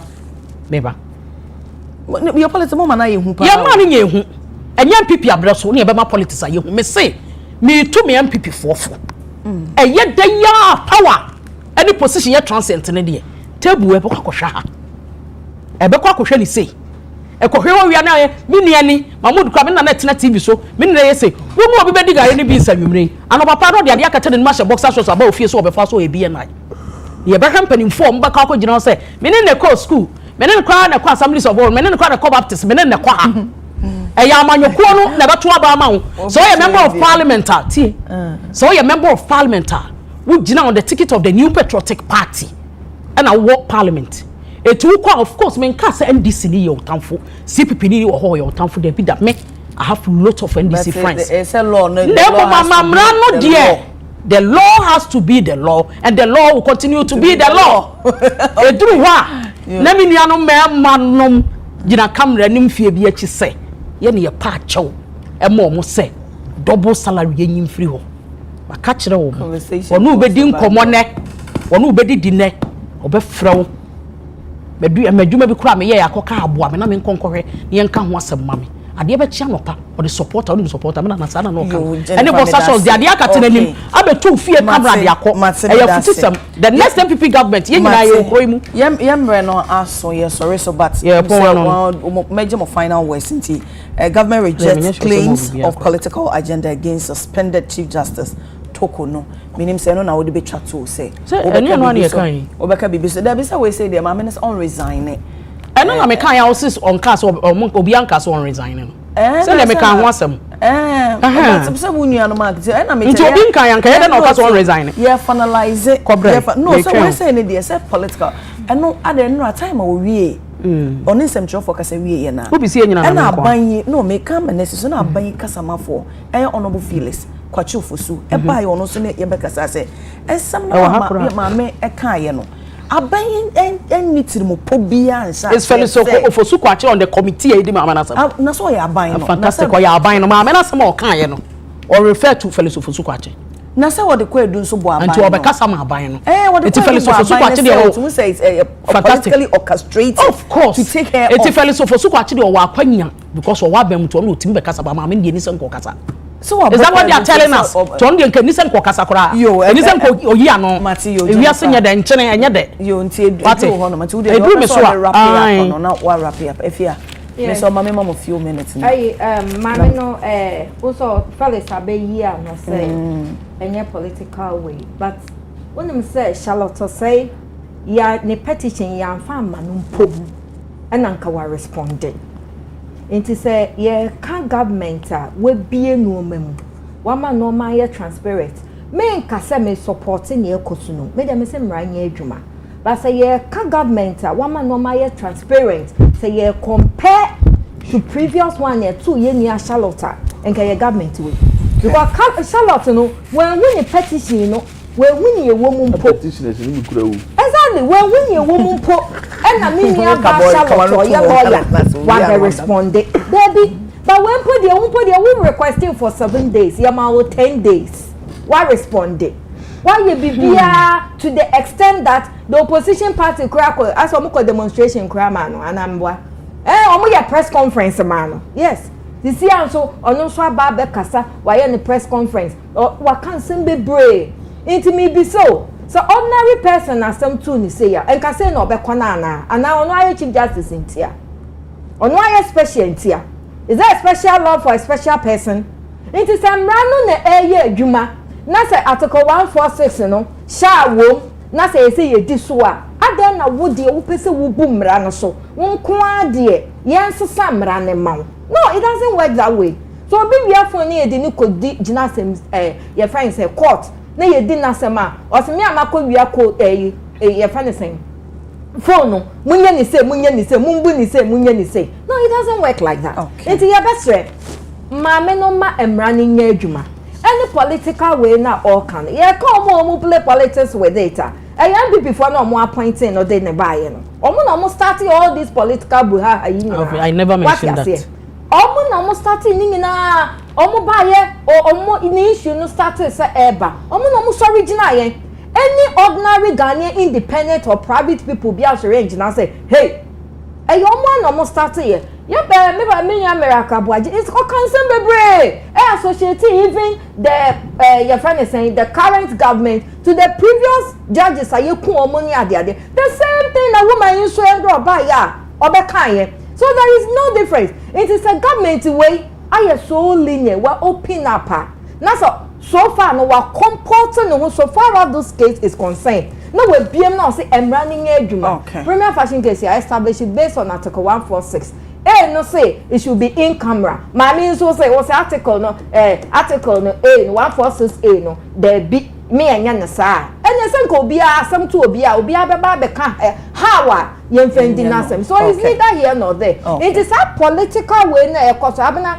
adanu me cancel bi wa ha me si CJ appointment no eye presidential mu yen twem me cancel asem say yen twem na koye to say private body bi and omo be establish it then interference be bebem but a private body they establish how do you even exactly but amana you be who say there is yeah bibi what you say but why by the end of the day no the president is the sole person to appoint CJ ne dia based on recommendation confirm the recommendation am president no president o ye nipa what the recommendation ba because okay Ghana Bar Association we meet me na adwuma a whole lot justice mama cheche mo because the petition be on me so make recommendation be no say eno so by the law enye ono nko a Ghana Bar Association make recommendation be ono so be ya de da ho no ma omo ye yeah that's right mo adjust no enya sa de bia say ya na beba so far as the president samene abo wonchie bia fa so na me say ama osubio mo ye me tia me ma me ono ma amoa love enterprise wife o kuma se o hwe misisi a me chi obi bia amna wa so me chi no pe me chi o wa ye fe to do hairstyle be nice if you for me see her senya ababa ben kai no o say enya the law is the law o say the law is the law is the law it is send ye yama de deba no yenye the same yo matem da se fia akabori the kukuru ni jaya kekere no so be jaya kukuru be na until yesterday unti so ra Felix ofosu kwachi a oda abayama no bo dumadi ano emeka bibia amfa asembo ehu na maame no hwede man na kofrefre enwumbae and of course utie no response crowd by na he was more specific about certain erroneous allegations via Mametwe. Not the journal. If anything concerned with committee in Ibiano, or say any committee. Wajia to say enone Ghana mbra no ne papa no ne kwan ya wose ye faso. To be we kaze Felix Betimaka samam don't mean kasa is trying to compare apples with mangoes so any idea ebeboa. As far as we know, Article 146 a yen adwuma. Omiyema kwan na yen adwuma. Said ye de ye kwadwo no emfa binye yaw ekusia se na odu asem fufu na se de ye kwadwo na nya yensa emfa binye yaw nye mum yen mra no mum firi wanye nipa no odi mra no so no some feel say Article 146 nya papa dia oman ni nyina mu yen mra no firi ho we de mi koi no asem kese pa na mehwe on social media handle and me hu say small scale association for say they be more government unlawful seizure am for the case so me kasama minister idi was it here for like no interest was it for more platform in more post to say small scale association for say minus say aban no the unlawful seizure for more equipment in the other am for the case so na me share me no artisan minus say ne ye ne ma me no fighting illegal mining and irresponsible mining so it is possible say who document are we illegal mining but practicing here irresponsible and also your money. And me know say at committee a review of existing licenses. Review no does not end with omo documentation kwa. Ya hwe nkrata we san ko site ko hwe say dey wo ye adwuma say nsunsuanso boni bi enu. Ye kona nsunsuanso boni makuru no e bi ye tufu ba ko menu wanti ya. Ye beje wo niema no am waje adwuma no. Eye pacho what you say. Afen so ye de mra bi niema bebregu akwama na ye track excavators. Na no ye ko western region. Excavator ya track or the koye adwuma na do from 11 to 4 a.m. and we park see a certain filling station. It be crazy yak of filling station work of fire. Big only year contact. But excavators now more trackers. Now we are tracking them, yes. Excavator be able to do port to be we are tracking it. As part of a renewed effort to fight illegal. Because if you say to me control excavator, if it's more control illegal mining. But what I say, enti say about before we fear to open on the Yankasa.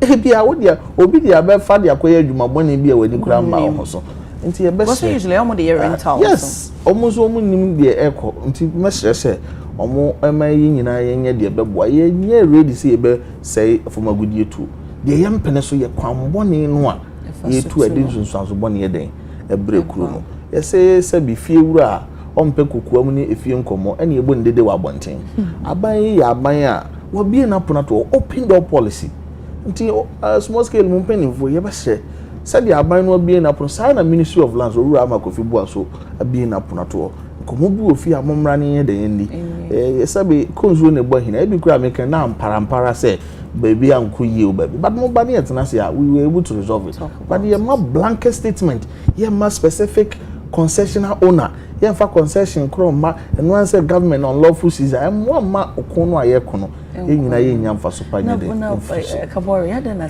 state of emergency mo declare bi state of emergency dey me feel say it lies with the president and daily briefings omo ne say na say bia omo two president for who say emwa per daily briefings president nya no and of course ye buy say na galamsey for afa kwabretu aduanan no mum and ye timi agini nyina aka ba ko pe na ba ko no mo is sebe adua batabo sebe onim say ye kwa abrewan nkran 10,000 people were in that forest then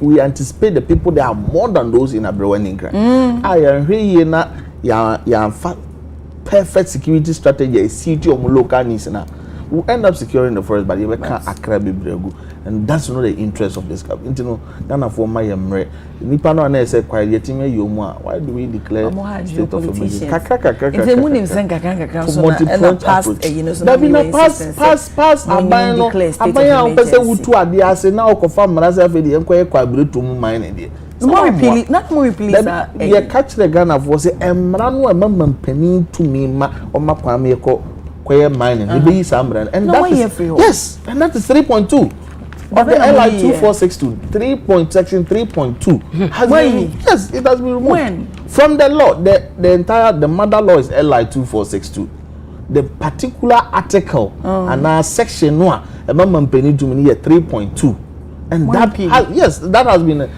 through the amendment we are taking off what mampeni new to me environment minister new to me lands minister new to me so be makwan say so that alone no is confidence reposing confidence in the Ghanaian people but I think said they will raise this here and I think in a way you should someone get in touch with yes people involved yes until the best omumra fie ya bia pono na eni fie nkomo na de do to abeyi bia no eni onchia na fetwato amesa mouse entia shonko koma mikromu secha from plains for nyina to member of parliament honorable Hajia Nasir Afradepa anopa ya nyabusuafo enumo de omko haj ni free haya mzoma bedru haj village alhamdulillah makwaje mpaye we do mutirim kwa e do masima me cha me boss osa anopa yo honorable Emmanuel Amakufi bu ahombrase a ode sum no e ya do twom yenta na chi na bibia be fine okay yo na ne boss su kire mo camera mo no we cry o baby cry me revert all way brand mu ko fa ta wo free de na ye na homete de na okan ye unsen some okan wa nyino na kasama minister no wantimi anka say mimi kuro ba bi ye galamse minister sizi obi anko enkotu galamse bi fa kire he ya ya wo kwa nyina mu a ba bi a container sisi wo kwan ho egusu tu okoro enya de ye tu dado egusu tu okoro ebire bi atwa me ye kan say na so o ma antimi anye said you mukra de muka some bambegu I'm even surprised say enye mo mpacho bia na bia ma no kwakusi boni some trofo be breja galamse asemka and the question is it because then people want yanka na mo na chi no mfiri ho galamse enso obi o ha de kuro mo firi ne da chi yetu bi obi aka na no apado obi anka biem On some near me Casama Lanspeter, Casaboko. Oh, there be men come. Some of them are about the beer. Make other radio stations. Now Casaboko upon a year, crabby brie, Sacrani Yanasa, a yes, I am for security, I can't be. Towards that, as no correct, or treachery one pa. And dear Miss Sereno, or minister, man, one Casacras away. We appear to the minister, so we appear to the minister. Unfortunately, I saw him come here, driver, not quite here. Trans a woman here, who cook Master François, Uncle Henry Swati. Galam said, on by your my own shoe. Woman, your home shoe. Got someone introduced. This, oh, Mamma, 56 years, go set t-shirt here. Or my ahoya, a hoina, won't be a compare amount. Tea will be a compare more about power. Say, if I say Sebi, qualification, Babaja appointment to Nibi. And our qualification, you can go be any benyabi. What's one yahoo? One year show me yellow t-shirt, 1 year show me blue t-shirt. Yes, so many. Oh, when I say, Hoya, yeah, the Mako may patch on me bow. Yeah, the Mako Jinam. Yeah, Mamma walking talking. Abna Mamma come as well. Phone Timinka. Mujumo, Momkita walking talking. But Oti, Ekita walking talking. Your office won't cry. I don't want come as a mabna. Uti, one more presents. What I got no. We be on TV, so no one fret or the walking talking after hello is a cat for running for bush. Hello over. Now by your side, you baby, no cock to say, I will bet me a general. Galam say for no.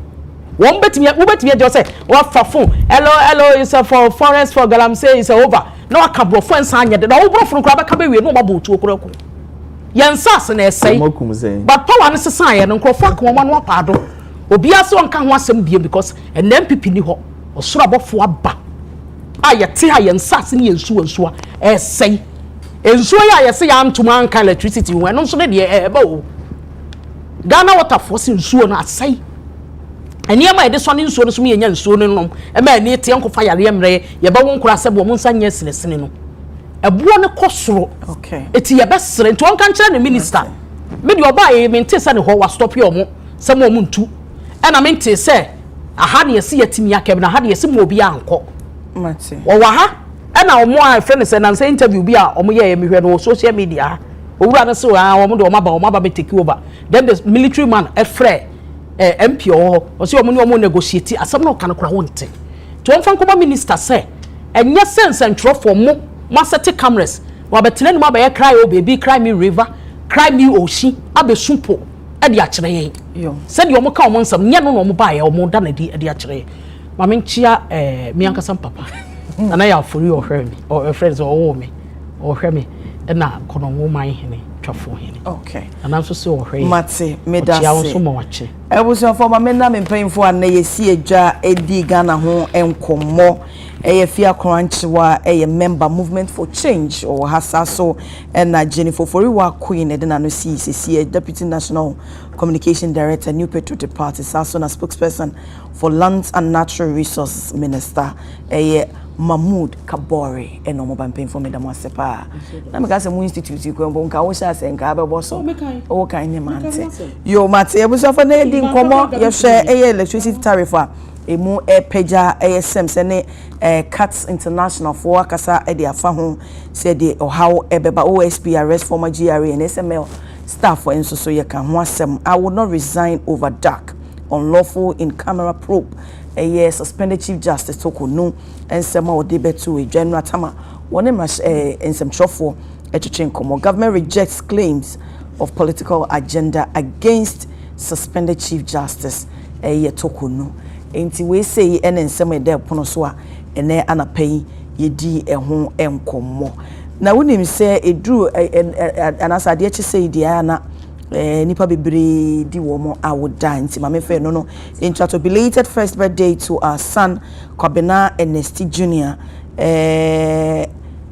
At Agona Swedro nti wedi efie baako wawofo nyina so mama belated happy birthday blessful birthday to Mrs. Bridget Teteki Tete of Ramsaya Presby Yaf work at Abosokai from your husband, son, and Zyglenda. Almost all mama happy birthday. Glorious birthday to Mrs. Abigail Jane F. Donko, or say businesswoman, and with siblings and ukunu nyinasa say mama happy birthday nyame unshawo na onyewo kesiye pa yet was no so no na a happy birthday to a Rita into a 40th birthday, into 40th birthday to Rita.